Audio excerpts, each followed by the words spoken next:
दुपारी तुम्ही मला काही प्रश्न विचारत होता.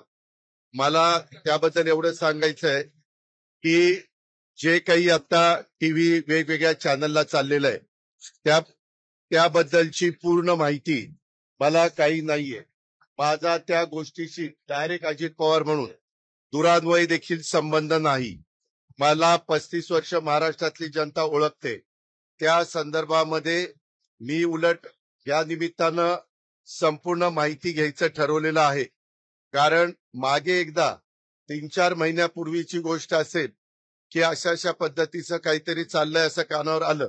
त्यावेळेस मी सांगितलं की असलं काही चुकीचं केलेलं मला चालणार नाही. असल्या कुठल्याही चुकीच्या गोष्टी कुणी पण करू नयेत अशा स्पष्ट सूचना मी दिलेल्या होत्या. परंतु त्याच्यानंतर परत काय झालं ते काही मला माहिती नाही. परंतु आता चॅनलला मध्ये वेगवेगळ्या त्या जमिनीच्या बद्दल बरंच काही सांगितलं जातं.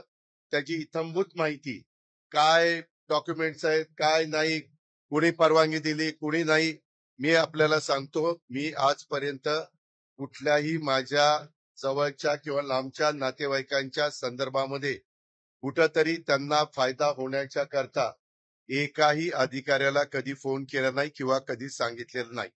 उलट मी या निमित्तानं महाराष्ट्रातल्या जनतेला नाही परंतु उपमुख्यमंत्री म्हणून अधिकारी वर्गांना आणि कर्मचाऱ्यांना सगळ्यांना सांगेन की जर माझ्या नावाचा वापर करून कुणी चुकीचं करत असेल किंवा त्याच्यामध्ये नियमात न बसणारं करत असेल तर त्याला कुठलाही माझा पाठिंबा नसेल. मी फार कायद्याच्या नियमाच्या चौकटीमध्ये राहून काम करणारा कार्यकर्ता आहे हे आपल्याला सगळ्यांना माहिती आहे. आणि त्याच्यामुळं मी आता मला आज कुणीतरी दुपारी मगाशी एक दाखवलं, मुख्यमंत्री म्हणाले की ह्याची चौकशी मी करतो. जरूर मुख्यमंत्र्यांनी चौकशी करावी, तो त्यांचा अधिकार आहे. जर उद्या कुठल्याही बाबतीमध्ये कुणी काही तक्रार केली तर चौकशी करून त्याची शहानिशा करणं, त्याच्यातली सत्यता पडताळून बघणं आणि त्याच्यामध्ये काय नक्की घडलंय ते त्या ठिकाणी पाहणं हे सरकारचं कामच आहे. पण आतापर्यंत मी दिवसभर इथं असल्यामुळं मी त्याची माहिती घेतली नाही.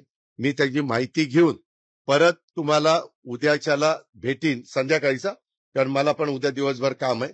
आणि त्याच्यामध्ये संपूर्ण माहिती काय झालंय, कसं झालंय, कुणाबरोबर डॉक्युमेंट झाले, ते कायदेशीर आहेत का, ते नियमात बसतात का, ह्या सगळ्या गोष्टी माहिती घेऊन वस्तुस्थिती तुमच्या समोर सांगितली.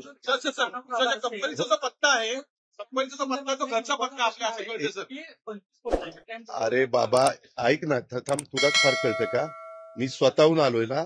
मी काय सांगतोय, मी एवढंच कानावर आल्यानंतर सांगितलं की कुठल्याही गोष्टी चुकीच्या करू नका, एवढं तर मी सांगणार. त्या पद्धतीनं मी सांगितलेलं आहे. परंतु आता ते काय तुम्ही स्टॅम्प ड्युटी म्हणताय, आणखीन काय म्हणताय, त्याची सगळी शहानिशा करतो ना.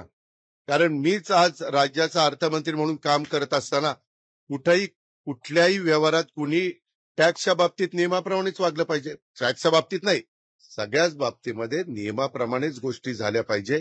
कुणीही नियमाच्या बाहेर जाऊन काम करता कामा नये, ह्याच मताचं मी आहे. एक मिनिट, माझ्या घरचा नाही, तो बंगला पार्थ अजित पवार यांच्या नावाने आहे, त्याच्यावर तो पत्ता त्याचा आहे. समजलं का? पण टार्गेट केलं जातं का तुम्हाला?